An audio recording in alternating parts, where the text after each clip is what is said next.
ত্রিপুরা জন অধিকার সংগ্রাম পরিষদ 22 দফা দাবিতে আগামী 20 ফেব্রুয়ারি আন্দোলনে নামছে। রাজধানীর প্যারাডাইস চৌমুহনীতে ওই দিন 3 ঘন্টার গণঅবস্থান করবেন তারা। সোমবার এক সাংবাদিক সম্মেলনে এই খবর জানানো হয়। তাদের মূল দাবিগুলি হচ্ছে শ্রমিক, কৃষক, তপশিলি জাতি উপজাতিদের সমস্ত ঋণ মুকুব করা, রেখায় 600 টাকা মজুরি ও বছরে 200 দিনের কাজ দেওয়া, ভূমিহীনদের ভূমির বন্দোবস্ত করা, সমস্ত শূন্য পদে নিয়োগ, বেকার ভাতা চালু করা, সমস্ত সামাজিক ভাতা 6000 টাকা করা, জাতিভিত্তিক লোক গণনা করা সহ আরও কিছু দাবি উত্থাপন করা হয়। সাংবাদিক বন্ধুগণ, আপনারা জানেন আমাদের ত্রিপুরা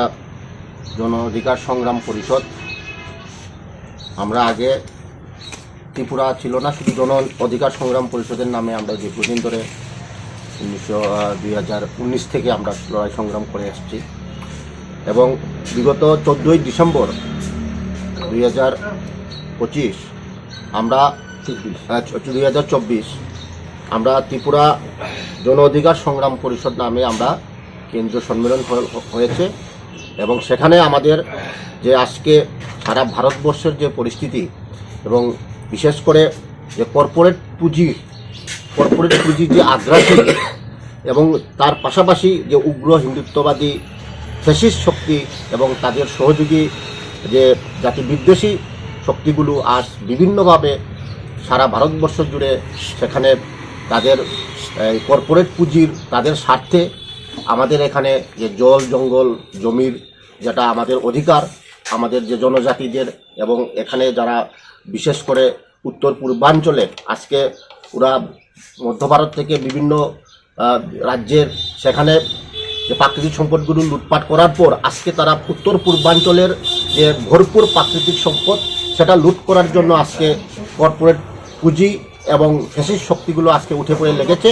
এবং তার জন্য সেটাকে পরিপূর্ণ করার জন্য আজকে বিভিন্নভাবে আমাদের মধ্যে দাঙ্গা হাঙ্গামা, বিভিন্ন জনজাতি জাতিগোষ্ঠীর মধ্যে যে দাঙ্গা চলছে। আমাদের ত্রিপুরা রাজ্যেও আমরা দেখেছি বিগত দিনে পৈত্রাবাড়ি থেকে কদমতলা, কখনো হিন্দু মুসলিম, কখনো জাতি জনজাতি এবং বিশেষ করে আমাদের উত্তর পূর্বাঞ্চলে বিভিন্ন জাতি জনগোষ্ঠীর মধ্যে সংঘাত লাগিয়েছে। আমাদের সাম্প্রতিক উদাহরণ আজকে মণিপুরে যে দুটা জনগোষ্ঠীর মধ্যে দাঙ্গা আজকে প্রায় 2 বছর কাছাকাছি হয়ে গেল। তারা এখানে কেন্দ্র সরকারের তরফ থেকেও কোনো পদক্ষেপ নেওয়া হয়নি। রিসেন্টলি শুধুমাত্র মণিপুরের মুখ্যমন্ত্রী ইস্তফা দিয়েছেন, কিন্তু অনেক আগে সেটাকে ইস্তফা দেওয়ার দরকার ছিল এবং সেখানে তাদের মূল উদ্দেশ্য কিছু নয়, সেখানে যে মণিপুরের যে ভরপুর যে প্রাকৃতিক সম্পদগুলো রয়েছে সেটাকে কর্পোরেটের হাতে তুলে দেওয়ার জন্য আজকে একটা দুটা ভাগ করে দেওয়া হয়েছে এবং সেই পাহাড়ের যে প্রাকৃতিক সম্পদগুলো আজকে আদানি আম্বানি বেদান্তর মতো বিভিন্ন কোম্পানিগুলি তাদের হাতে তুলে দেওয়ার চেষ্টা করা হচ্ছে এবং সেটাকে পরিপূর্ণ করার জন্য আমাদের মধ্যে বিভিন্নভাবে জাতি দাঙ্গা লাগিয়ে তারা একটা বিভেদের সৃষ্টি করছে এবং তার পাশাপাশি একদিকে আমরা দেখলাম যে সেখানে আমাদের দ্রব্যমূল্য বৃদ্ধি থেকে শুরু করে বেকারদের কোনো কর্মসংস্থান নেই। CERI TV, channel for news and entertainment.